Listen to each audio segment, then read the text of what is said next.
quite a few fishermen have problems in launching the boat. They have other problems on the water, and we're going to take up part of those. But one of the things that gives a lot of people problems is in launching the boat. Lots of times they're not able to back up the rig very well. They just can't seem to back up. Now, other times there are a lot of launching ramps that are very crowded with automobiles. They're long, they're narrow, and many times there's a lot of mud or water, and sometimes they have to put the boat and almost half of the car or better into the water before they have enough depth to float the boat. So this is a problem that should be answered in some manner. So that's what we're going to talk about for the next few minutes. One of the things that I have found to overcome this inability to back up and get the boat in the water, or being scared to get the boat in the water, is a front hitch. Now, the way that I put mine, even on a small truck or any kind of vehicle that you're using to launch the boat, a front hitch will answer a lot of problems. In this case, this bumper sometimes will have some holes in it, but lots of times it won't fit the way that you're rigging the front hitch. So it will drill. You can drill right through that. So I use a 3/8 to even a 1/2 inch piece of iron or plate. These are available. You can get them most any iron places, machine shop and so on.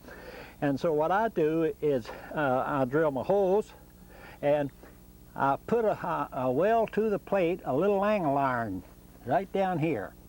Pretty heavy angle iron. Comes out here. I think in this case it's about a 3/8 angle iron. Just a short piece cut right here. Then I have to get this other piece, which is about a little over 3/8 thick, and I drill me a hole in it and for the hitch, and then I weld it to this plate. I also weld right down here, and I weld under here to be sure that I got it to that angle iron. Well.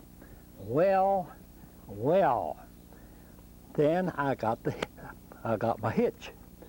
Some of the new vehicles are a little difficult, Mama, but most all pickup trucks and any of the automobiles that you can make a hook on. This makes all the difference in the world. You can just forget this fear, so to speak. Now, you might say, well, this is a lot of trouble. Well, let me show you how easy it is. So let's proceed with changing from back yonder to up here. It doesn't take long to just unhitch, and so I just unhitch it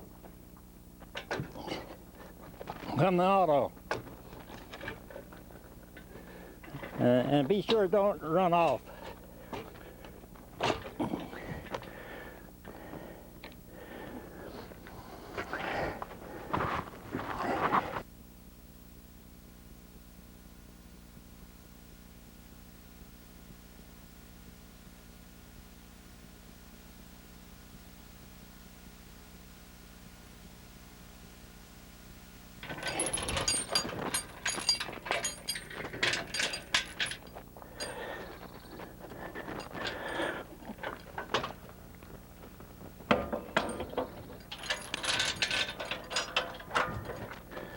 So I'm ready to roll. Here we're going to go. And I want you to notice how easy it is to maneuver it. Now, it's very sensitive, so you don't move and do it in jerks because it'll get out, but just take it easy. Now, I'm going to go to the right of that car.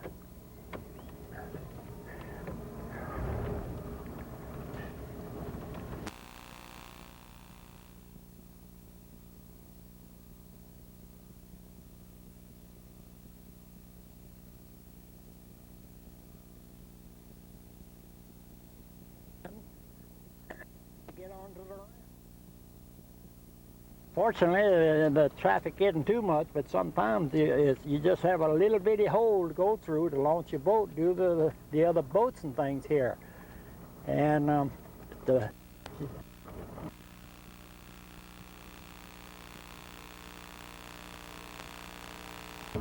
if you have more than one doing this, the other person can hold the rope so that you don't lose the boat.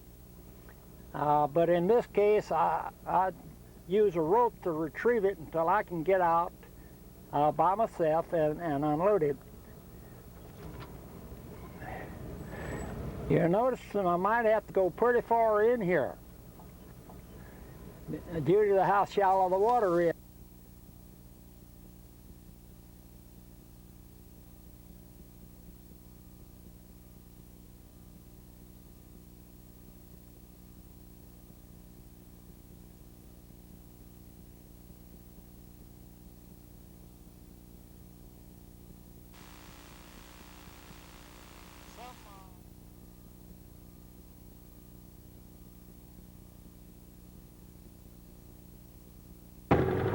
One of the problems that we run into is people get lost on a lake is just like this in this instance, the launching ramp is back in a cove and it's dog legs and you can't see too much out of the lake. So in order to not get lost, we have to keep our eyes open. And as we're coming out toward the entrance to the lake, we get a real wide-angle view there as we come out of this cove. And of course we want to pay very close attention to something that's very obvious, and that would be that tree in the water. This gives us a key to where the cove is, because it's crooked. We can't see the dock. Now when we get way down the lake, coming back this way, we're going to have some markers. We've got to be sure that we know how to get in here, because we might have to get in here in a hurry. And sometimes that's true. You can't be messing around hunting this thing. In order to keep things going, we just can't get lost on a lake.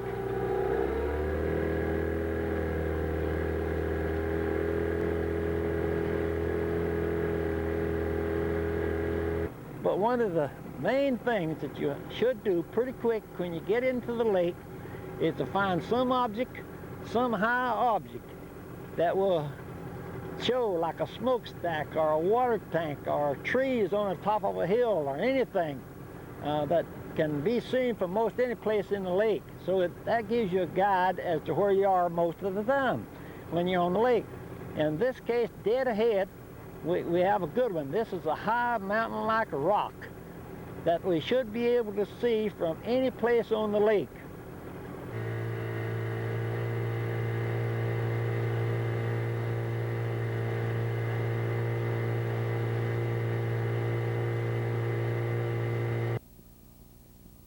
Now, before we continue too far, we're going to look back. You'll see all these coves, and we got to be sure we can identify the cove that we went into, where the launching ramp was. So we have to look back. The only way that you'll ever be able to find your way back is as you leave, you look back, because the scene is completely different.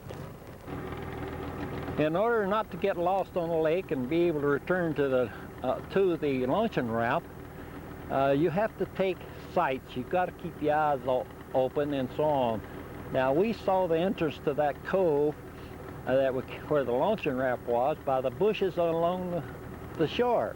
We need to get additional view of this thing, because we're not going to be right at the mouth of the cove all the time. We're going to be off at a distance. So what you often do, you do it quite often when you're cruising the lake, is to turn around and look back. And look at the same scene that you just passed, or the same area where you made a turn. You look back. So we're going to look back and show you and be sure that we can get back to our launching area. We're looking back toward the cove now. And you see the brush pile or the tree in the water on the pond. So that's a pretty good showing where the entrance to the cove is. Now, you should get something a little bit higher. So let's look up at the tall tree line. There's a little V between the, lead it right just about where the dog leg in the cove is. There's a little V in the tree line.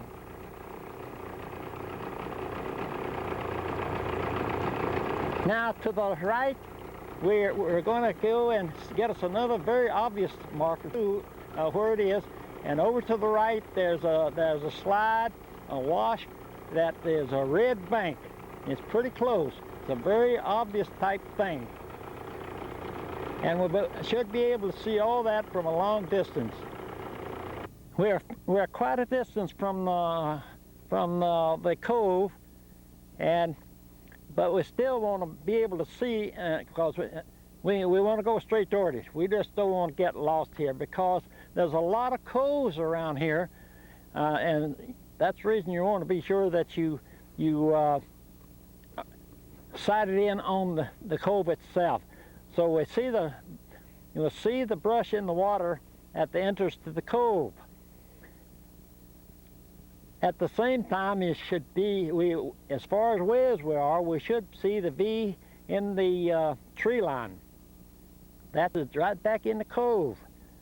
We should also be able to, our good marker is the red tank bank to the right, that will show us, well, we could see that 5 miles off, I believe. But that's a real key as to where that cove is.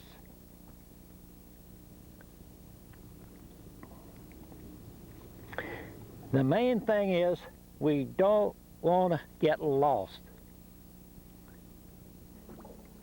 One of the ways to keep from getting lost on the lake is to drive around it. You've heard me say it time and time again, some of the most important things you can do before you launch the boat.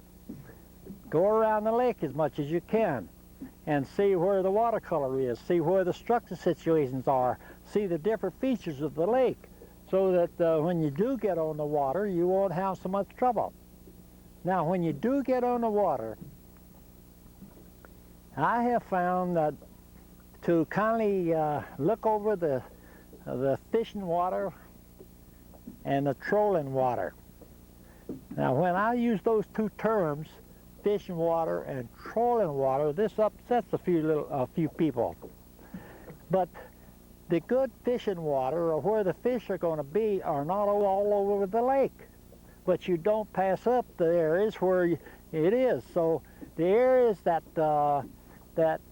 for me to interpret the lake, as I go around it and look at it, I look above the water to see what's here. Because what I see above the water will most likely tell me what's below the water. And what I'm interested in are the structure situations. The structure situations are those places where the fish use in their movement and migrations. In other words, that's fishing water. And when you see a structure situation that the fish are likely to use, then you got to test it out. In other words, you got to fish it. Now, there's a lot of places in between these that you just don't pass up, because a lot of times what you see above the water, there is something below the water that doesn't show. So in those cases, they may be long stretches that are nothing what I call trolling water until proven otherwise. But to get a fast look and fast interpretation of a lake, you cruise it, and what I found the best way to do is you separate it, trolling water and fishing water. The trolling water is just what I say, to see what's there, because the trolling is your teacher when on the water. But when you come to what I'd say is fishing water, which is a structure situation that the fish use, then you have to fish it. You have to check it out completely. And that's the reason I call it fishing water. So when you get on a lake and start cruising around and looking at it, you say, well, to me, that's just trolling water. But that point coming out over there, now to me that is a structure situation, and I would consider that fishing water. Now if I come to a causeway, and we're going to see one right in a minute, I call the riprap trolling water until proven otherwise. Now the only fishing water that I would say on a causeway is where the stream goes under the causeway, because you got the deep water, the channel right there, and you got the migration route, the man-made migration route right along the riprap. So in that case you have a lot of trolling water, but also you have some fishing water where the channel cuts through the causeway. So we're going to take a little ride here, and if it don't make too much racket, I'm going to point out some places that I was called trolling water and fishing water. This will help you lots in your interpretation of a lake, and beginning to realize what you see above the water is an indication of what's below the water.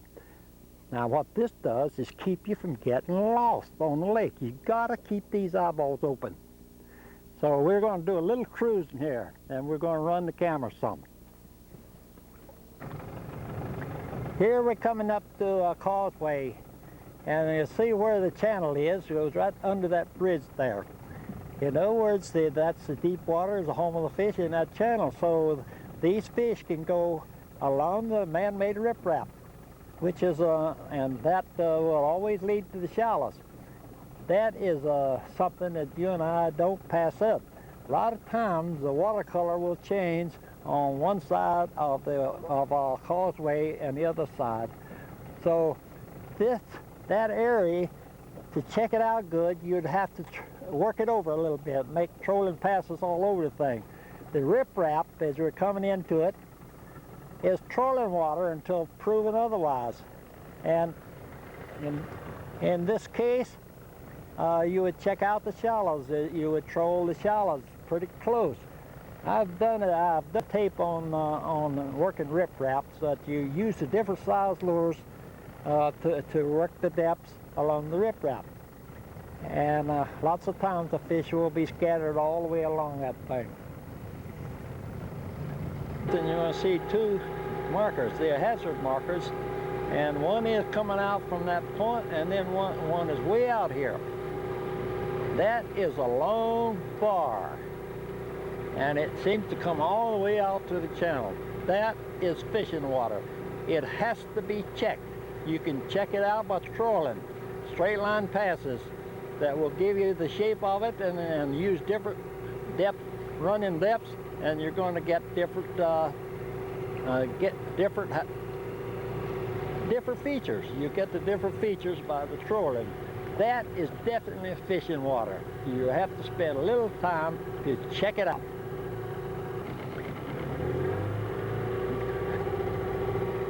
This is a bridge with just piers.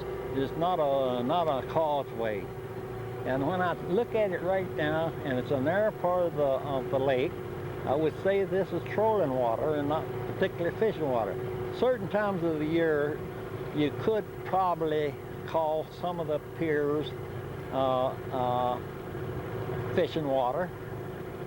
You might jig deep around the piers, or you might troll it, but it's still trolling water. If I was fishing it, I wouldn't stop off and start jigging unless I knew the fish were moving in there that time of season. What I would do, I would just troll. I would get in and run my different depths right along a pier. Maybe a couple passes, and it's still trolling water. If it didn't say that it was fishing water, I'd keep going. All down through this narrows here, I would call it trolling water.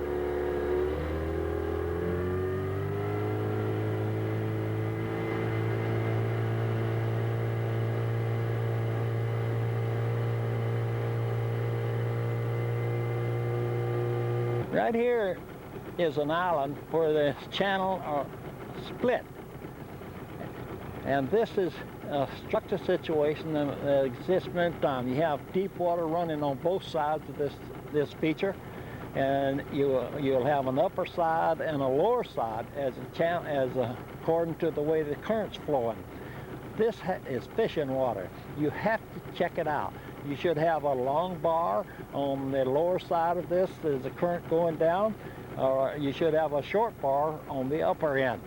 You have to check this out. The best way to check it out is to go to it trolling, checking out the depths and speeds. And pretty soon it'll tell you whether there's any fish moving on this particular feature.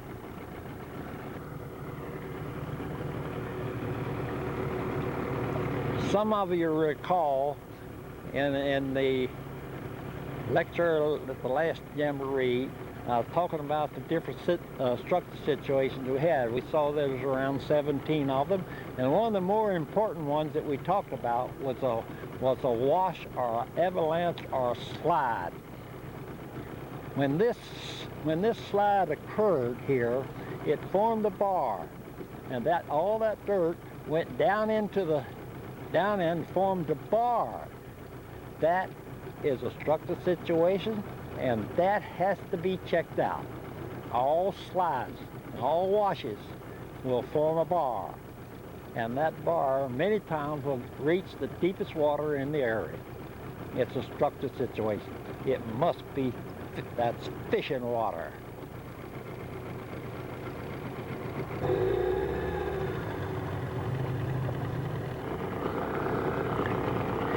We're back in a cove, and we're coming out toward the entrance to the cove.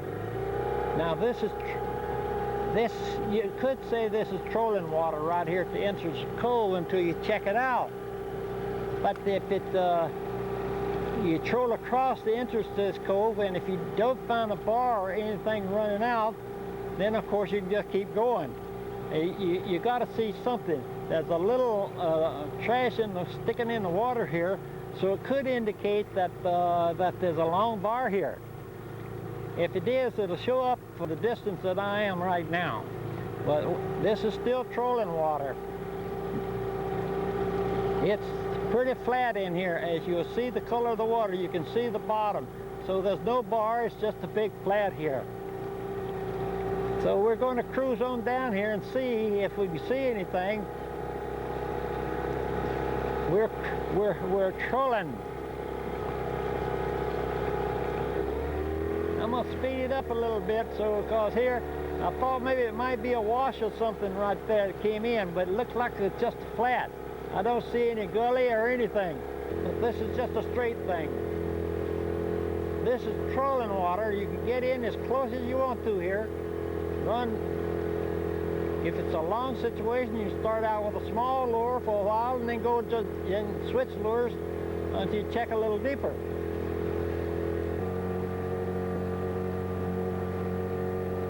It looks like it might be a little wash or a cove right here ahead of us.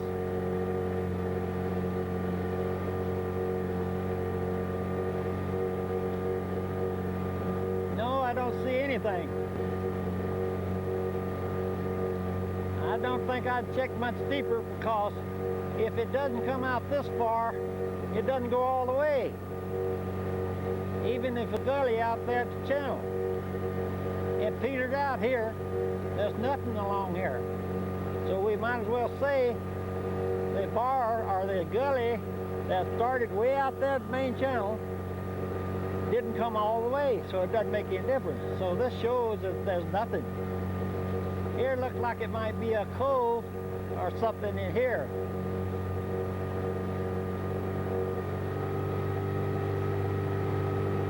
Now this is a cove. Now the entrance to this cove, you would certainly make some straight line passes to see what's here. So this is, you could say that I better check the entrance to this cove, both points, and you could check it out by trolling.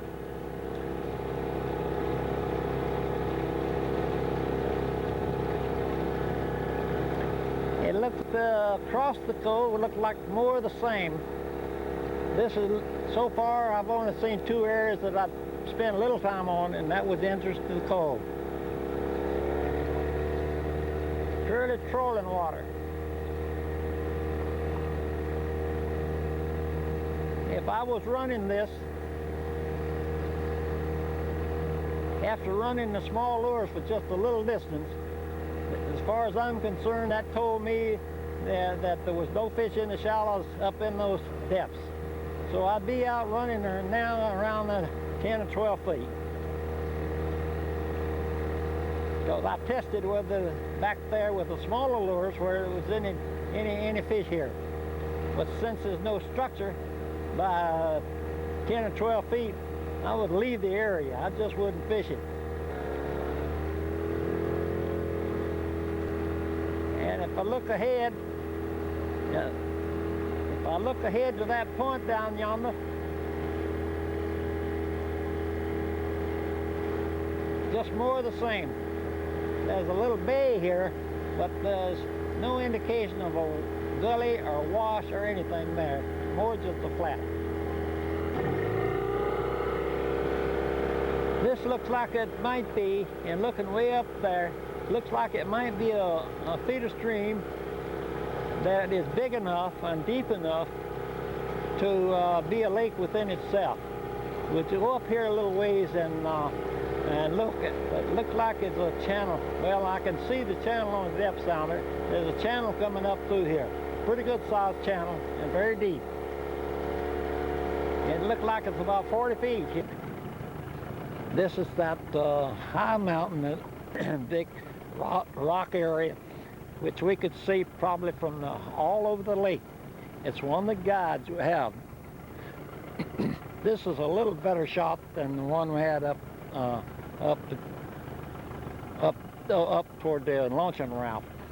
But we've kept our eyes on that, and you can probably see it from all over this lake. It's one of the guides that will keep you from getting lost. Areas like this, you have to treat them as trolling water until it's proven otherwise, but you don't pass it up. A lot of times when you get in very close to these piers and these floating boathouses, but it's trolling water. You make one pass it with the smaller lure and then just keep going and put on a deeper one. You don't have to return and make another pass. You just check different ways. Two of you running the boat, in the boat. One has a deeper running lure than the next one.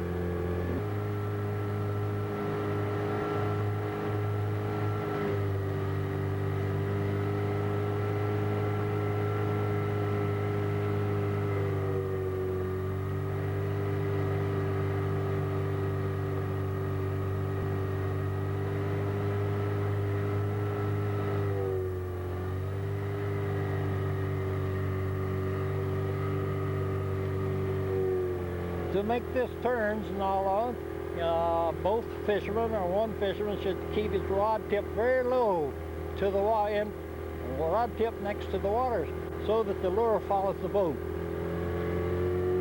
And keep the rod tip in the water, and you can get all through these curves.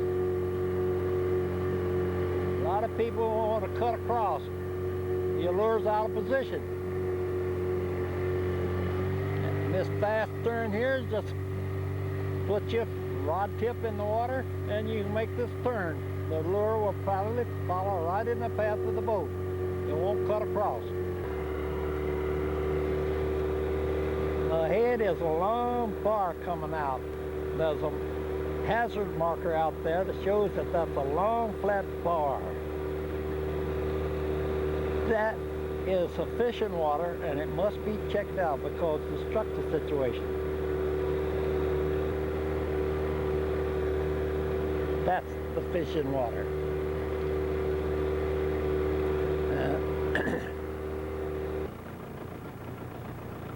They're taking another shot of that long bar coming out from that point.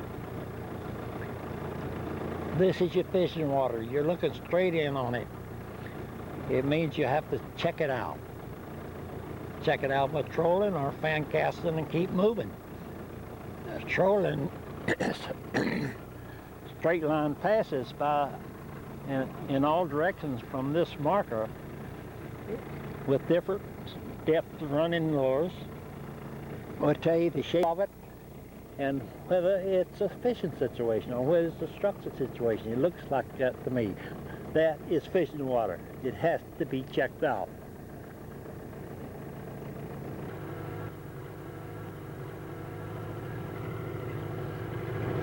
If you look straight ahead, you'll see a little cove.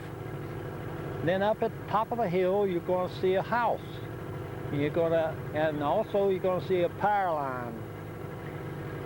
When I sit here and look at this takes me back to the 1920s. Some of you have heard me discuss where I was a little fella about 5 years old, jumping from boat to boat to boat, making a lot of racket, and pretty soon I attracted all the bluegills. That was in that little cove that you see up there. And when we fished the lake, this gave us a marker to where the boat dock was. Not only could we see the clubhouse, and by the way, my father built that clubhouse in the 1920s.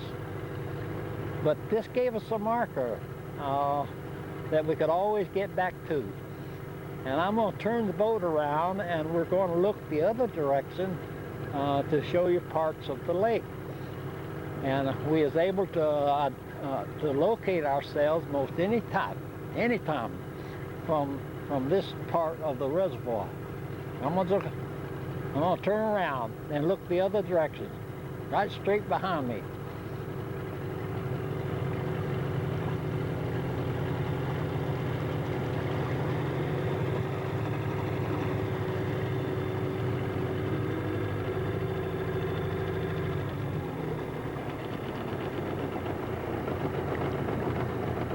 I'm looking 180 degrees. That to the left is we know as short off. Just the other side of that is one of the deepest canyons and gorges in the state of North Carolina. It's Linville Gorge. It's so steep and so deep, they haven't even cut the timber out of it yet. The other little peak is called Table Rock, and then the mountain in the way background is Grandfather's Mountain, very famous mountain. So this is we didn't have all the houses and all the motorhomes and all the trailers and things back there. This was a wilderness area in the 1920s. I learned a lot about fishing in this lake. They had clear water and muddy water, and I watched the weather, and this is the area where my daddy back in 1928 threatened to throw me in the lake if I didn't shut up talking about all those crazy things about the fish. Right here is an island, and it's sitting out in a big bunch of water. A lot of it's going to be trolling water, and the only way that we're going to be able to really find out whether there's any fishing water around it is to troll it and keep our eyeballs open to anything that appears, such as bars, any washes, any slides, or anything that indicates structure situation. But for the time being, we just have to consider that island as trolling water. We're going to troll around this island a little bit and see if it shapes up.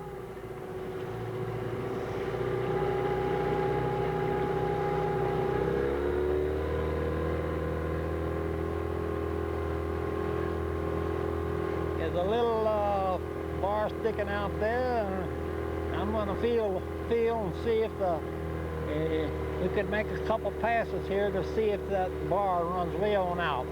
But it looks like to me it's just a little flat right here. But my trolling will tell me exactly what's here. It's still trolling water.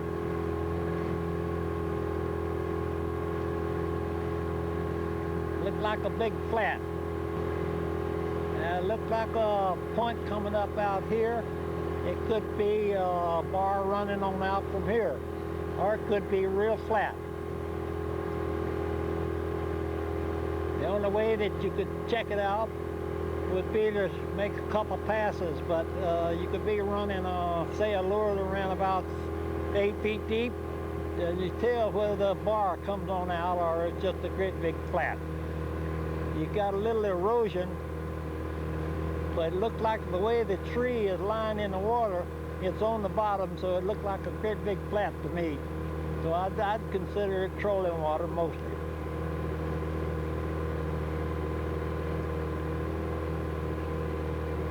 That's a great big flat back in there. I would kind of feel my way with the size lure that I have.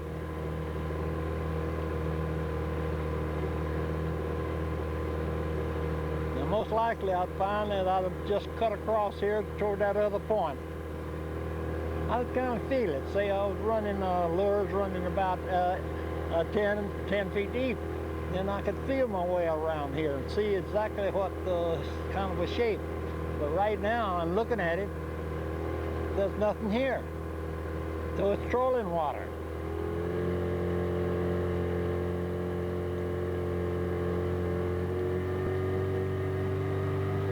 I would continue all the way around this island and see if there's any bars or anything in here.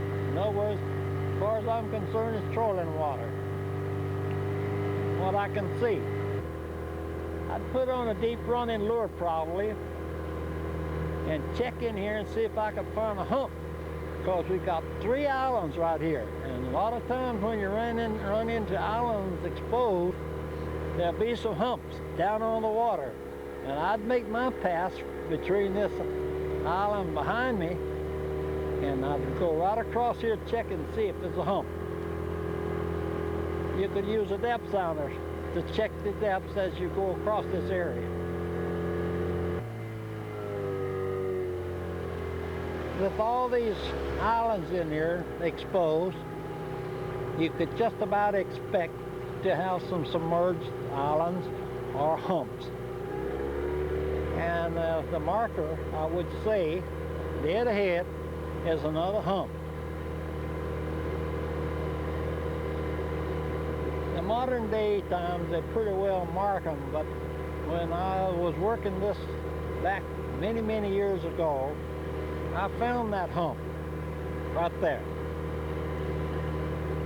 It didn't have no marker on it. It wasn't a very good producer though.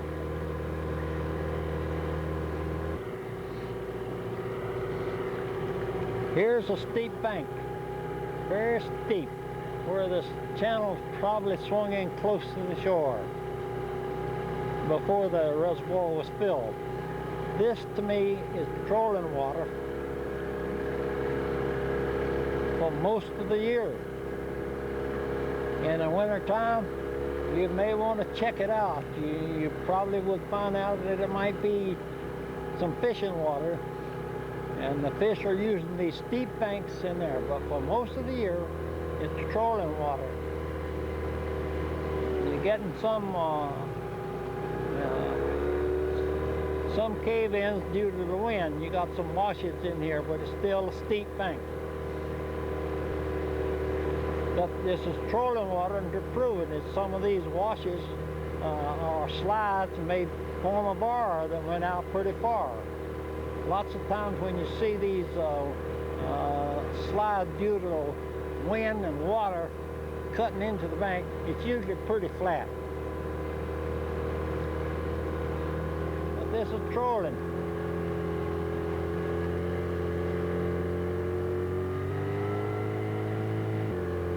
Look at the Mount Laurel on the side of those rocks.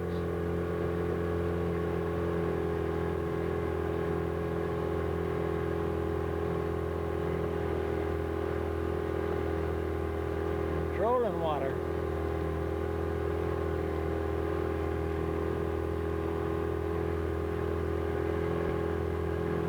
If there happen to be some smallmouth along these rocks, the trolling will tell you pretty quick.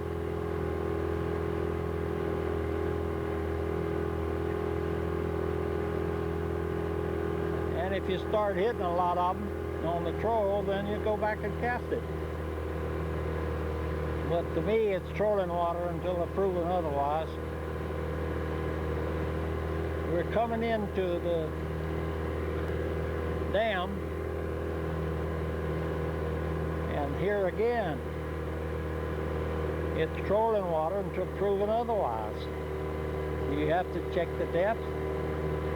You could troll by the, you could troll around these piers and things.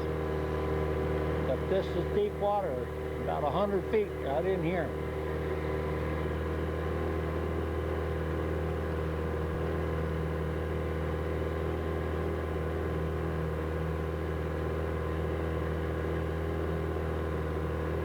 This is a riprap, trolling water.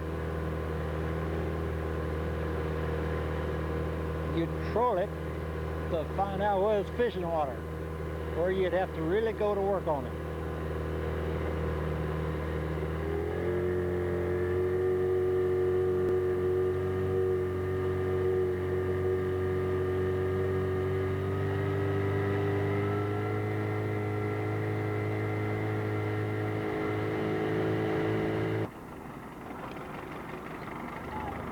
We're looking in on a structure situation that's very important.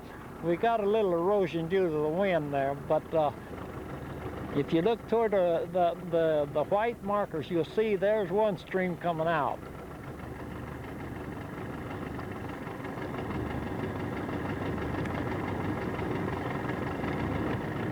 Then you have the bar in the center, and then you have another cut over here.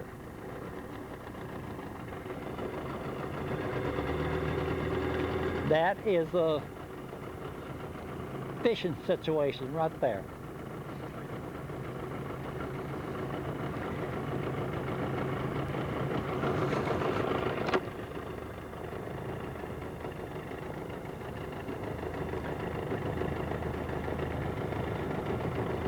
That particular fishing situation, I would still troll it.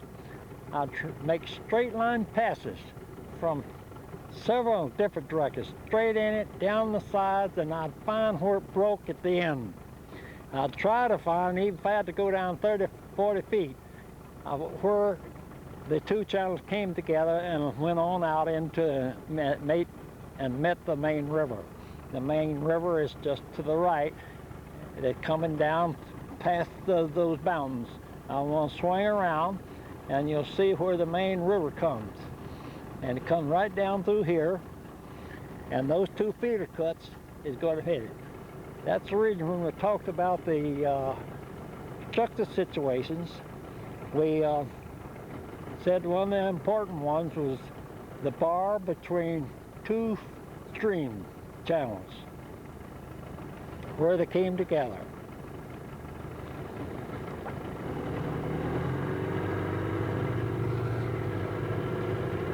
Right here is could be a saddle, it could be a hump or whatnot, but in that point coming out there, it looks like fishing water. You're going to have to check this out pretty carefully.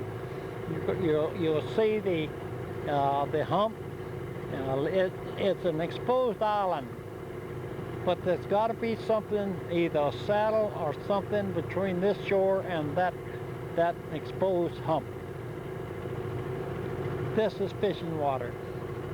The best way to check it out is at first is to troll it many straight passes from many directions right here.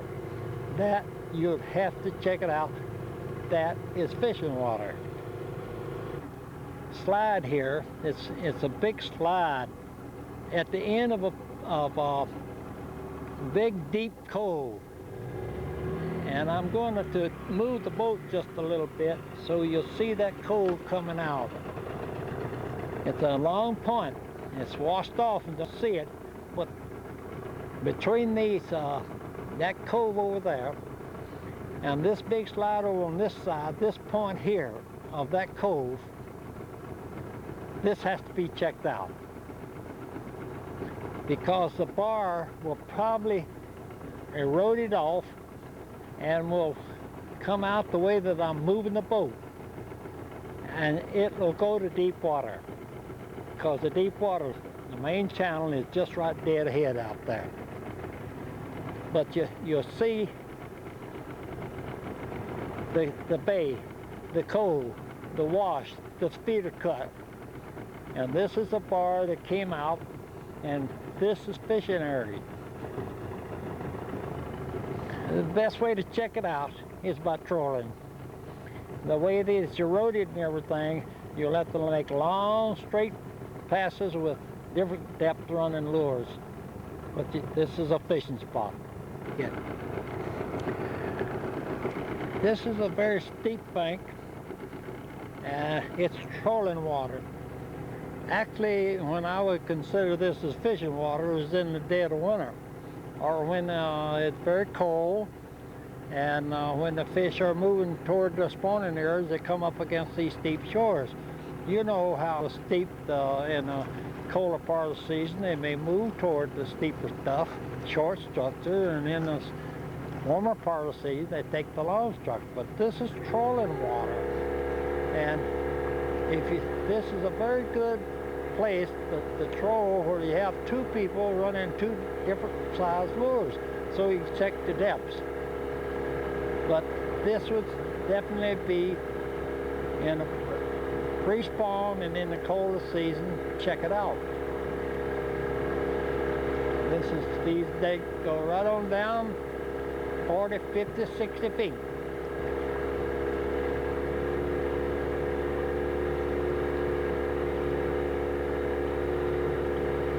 Get swinging in so you get your lures right up against those rocks as you make the turn.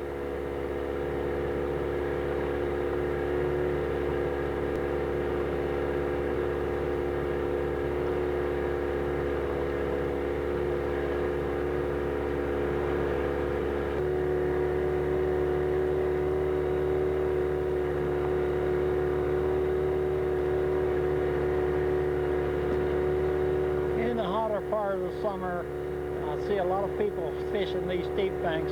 You might make a trolling pass, but it's not what I would call fishing water during the hotter part of the season.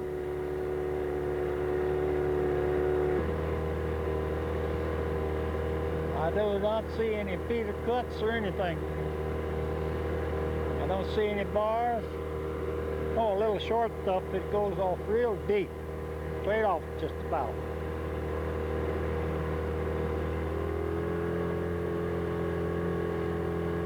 This is a long stretch of trolling water, and a lot of water in the hotter part of the summer season to forget it.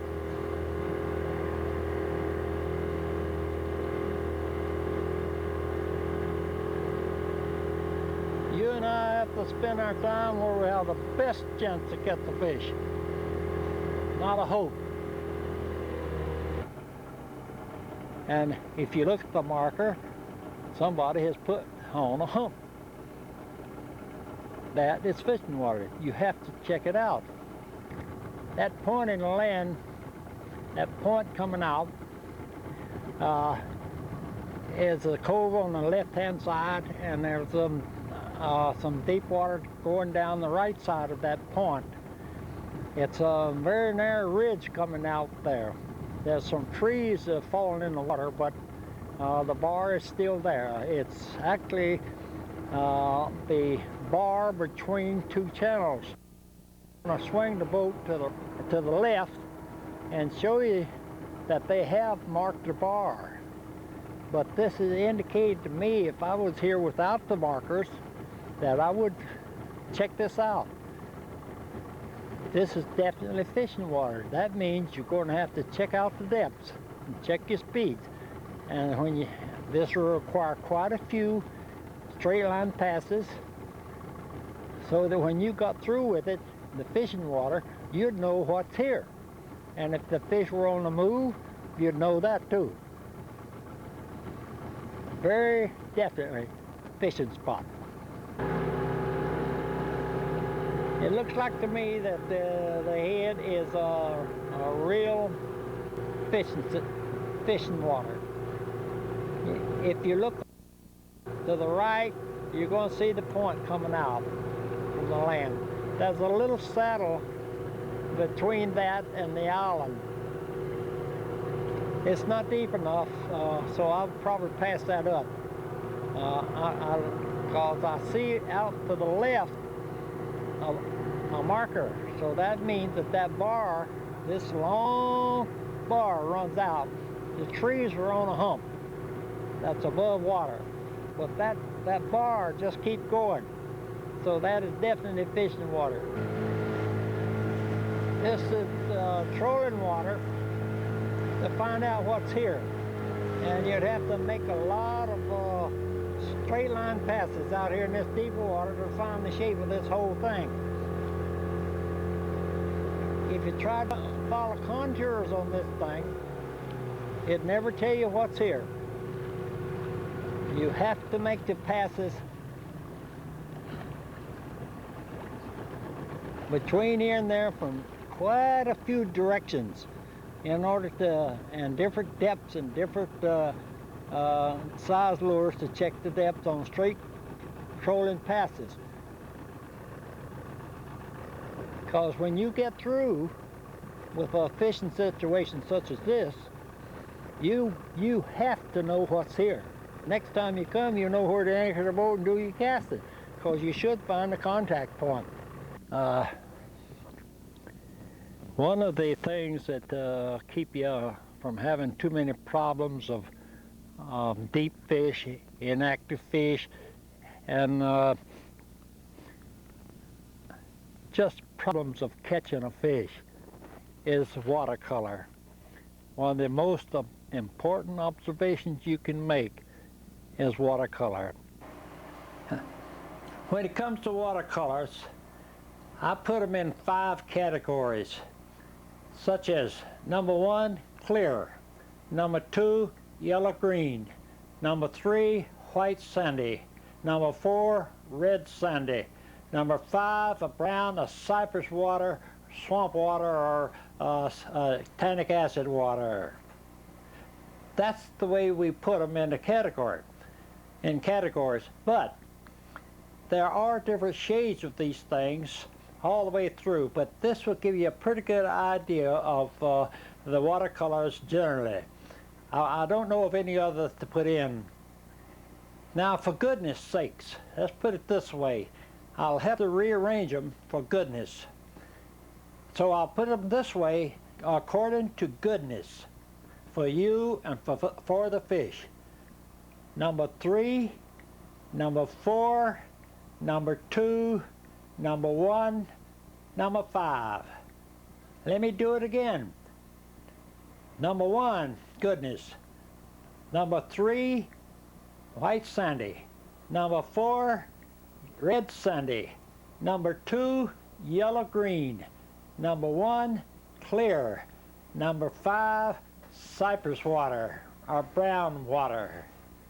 At one time I had clear, number 5, and the brown cypress, number 4. But after we got understanding more about deep water and how to work deep water with wire and big lures, then I've changed it, because we can take care of clear water pretty well by those means. So it's this way. Keep this in mind. White sandy, red sandy, yellow-green, clear cypress, or brown, or swamp. In most reservoirs, there's about 2 places that you can probably look for better watercolor. One is in a major arm, which is just about a lake within itself. You can usually find some better watercolor. The other place is in a reservoir, is to just go toward the headwaters and just keep going until you find some different watercolor. In some cases you can find excellent watercolor, but if you do in the side feeder stream cuts and in the big arms, and you head toward the headwaters in a reservoir, you're likely to find some different watercolor. The contrasts may vary, but even the little change in watercolor from clear is to your advantage, and it'll keep you out of a lot of trouble.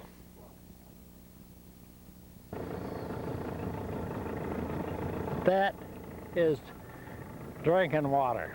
That is clear water. That lure, you can probably see it down to 15 feet at least before it will start fading out. It could probably get down 25 feet because this is drinking water instead of fishing water. I'll move the lure around a little bit and you'll see, regardless of how fast I use it, it's clear water.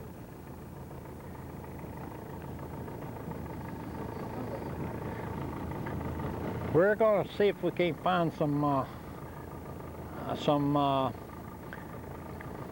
better color water by heading to the headwaters of this lake. If we see a major arm, then we could go into it and see. But I think our best bet probably would be to go to the headwaters. We're in a mountainous area, so we still get in a major stream. We should get a better watercolor. Some fishermen, they say the watercolor is clear in the shallows, but different in deeper water. Well, we'll look at some scenes shot a short time earlier in this lake.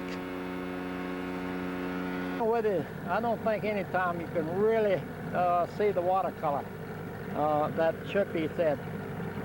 This is clear, and we'll try to get the different watercolors, but I want you to see how you can kind of look at it. I'm going to turn up and look in the wake of this boater, and you'll start getting some idea of the color of that water.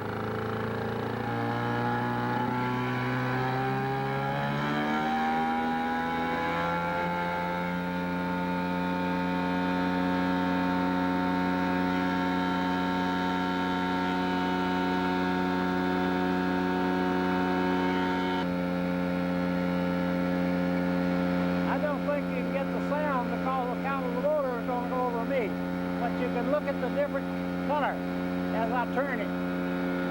That's clear water. There's fish here, but no telling how deep. To me, that is drinking water instead of fishing water. To check the watercolor, just to show you the difference, is now I'm going to sink that lure down, and let's see what happens. I'm going to go and I still see it, still see it, still see it.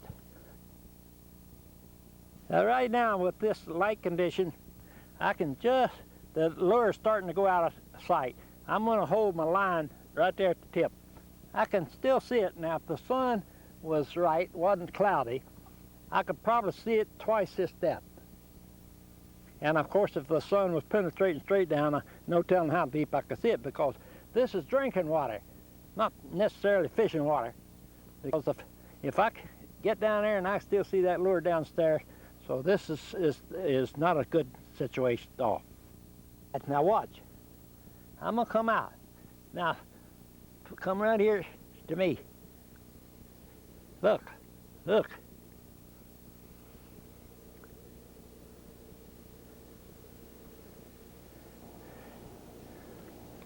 You know what this is? Drinking water, not fishing water. This is going to give you trouble. One of the most important observations that you can see in traveling around the lake, whether it's easy fishing, whether it's good fishing, whether it's good big fish, and lots of them, that watercolor is your most important observation. And don't let anybody kid you. We're going to continue on up toward the headwaters of this thing, see if we can find some better watercolor. Still very clear. We're going to go. We're going to go toward the mountains.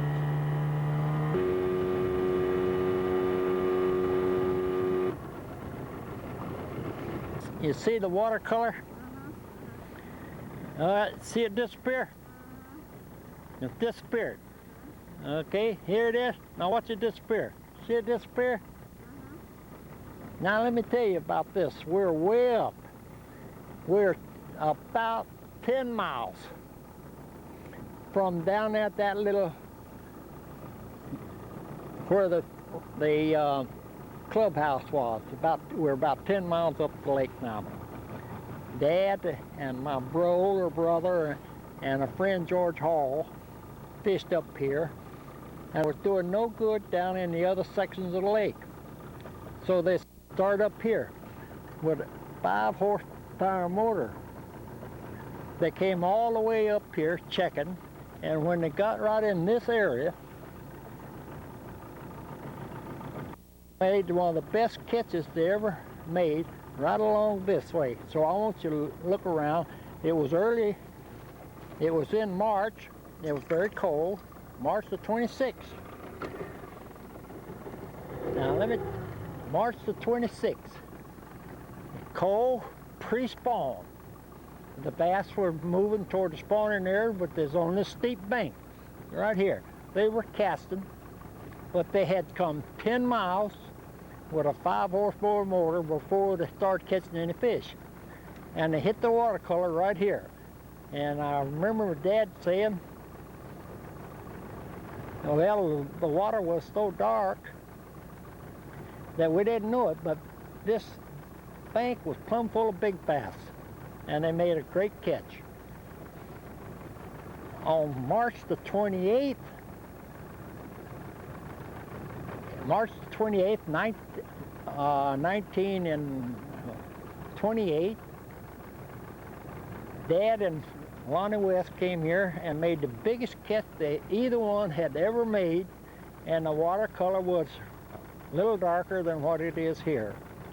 It's the biggest catch Dad had ever made in his life, but after fishing for 20 or 30 years, he never repeated it. But it was done right here, and I have come back here several times, and I've always found some good watercolor in this area. This isn't the best watercolor, but you see it's a lot darker than where we were down in that drinking water. In the 1920s and 1930s, and even to 1940s, we had to come from way down. There wasn't any launching ramps up in here. This was wild country. But today, they have quite a few launching ramps. And here's one right up the upper end where we used to go miles and miles and miles to get the watercolor. They'll always have better watercolor here than they will down toward the dams. So if I was coming up here anytime soon to go fishing, I'd launch my boat right over yonder. If you look back the way we came around that bend, you'll see me look back quite a lot. Now the reason I look back, I don't got to get a sight this way, because when I come up this way, it's a different view. In other words, I'm gonna approach this next curve down here, and as I go around that curve, I'm gonna have to look back because I'm going in the opposite direction, so that I'll know if my boat dock or this curve has to turn to the left or turn to the right. Because when it's crooked like this, you have to look back over your shoulder quite a few times. Because when you come the other way, you look around and say, which way does the lake go? Now we're approaching another bend, and you see the approach this way.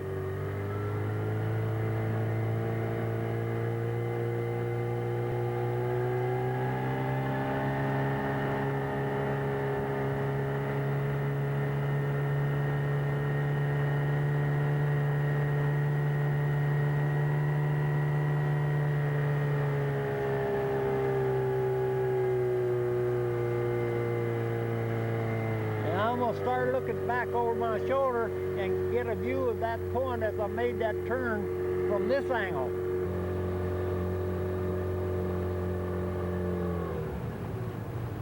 Now you get a view of that point from this angle. I can see the way the bushes are, I can see that one little pine sticking out. I got a pretty good view from this angle. Next time I come, I'll know that that bend goes to the right there. All their wheel way up to the lake in order to find the watercolor. We can still see our marker, so we know relationship to that just about where we are in the lake. No excuse for getting lost. We get a good view of our marker again. We've come about 5 miles from where we shot at last, so that's a good marker.